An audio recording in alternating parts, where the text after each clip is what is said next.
Morning, amigos. Dr. Doug here at BodyTrust.com in Los Angeles, California. Just kind of woke up and found this really interesting article on BBC.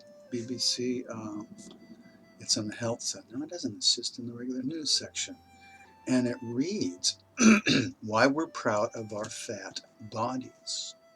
It's interviews with 6 women. They're all British.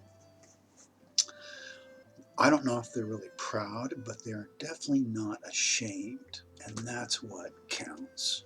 They're not buying into the shame game, and that is powerful.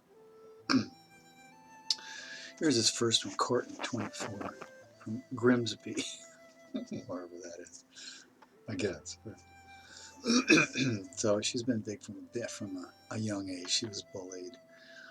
Now here's the interesting, I didn't read the whole thing, but she says, when I was in college, I went on a big long-term diet and lost 5 stone. I looked that up. That's 70 pounds. 70 pounds. Es mucho. I was a lot slimmer, though I was still big, but I realized I wasn't a better person. I wasn't suddenly beautiful. I wasn't suddenly amazing. I was still the same person, but a lot less happy. There you go. That's the statement that needs to be taken seriously.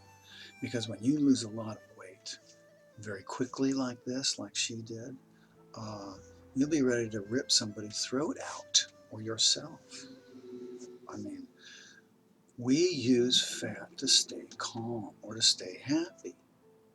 So we need to really understand that. Stop blaming people for wanting to stay happy. People with extra weight, you can see it. But people who are alcoholics, you don't know that, right? You think, oh, yeah, they're normal. They're using something to be happy. Any kind of drug addiction, any kind of thing like that. Phones are used to stay happy. People are on their phones constantly to stay happy.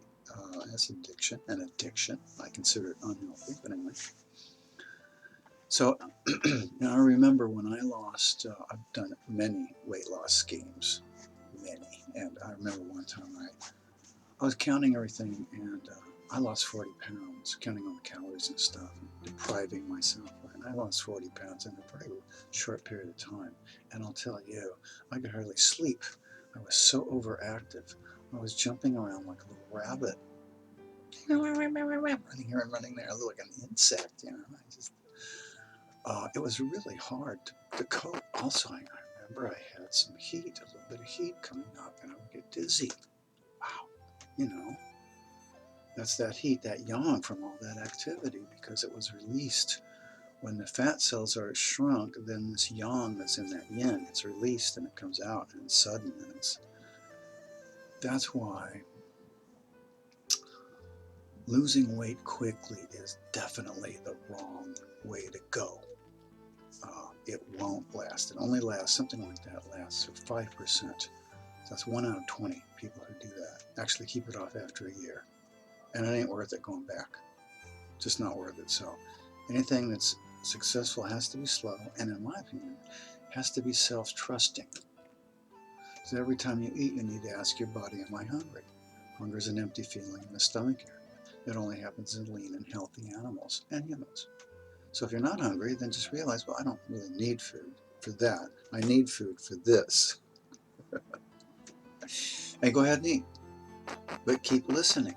And when you really feel uncomfortable, the taste starts to decline, your body's telling you, good, it's enough. And you always put it away. There's always going to be food. There's food everywhere. So do it a little bit at a time by self-trust. That way you always have your expert with you to tell you exactly what's going on. You have to trust somebody else. So I recommend you go to BBC and find this article. Scroll down about halfway, and there it is. It's really, really interesting. Why we're proud of our fat bodies. That's all I have for you today. Have a great day. See you tomorrow.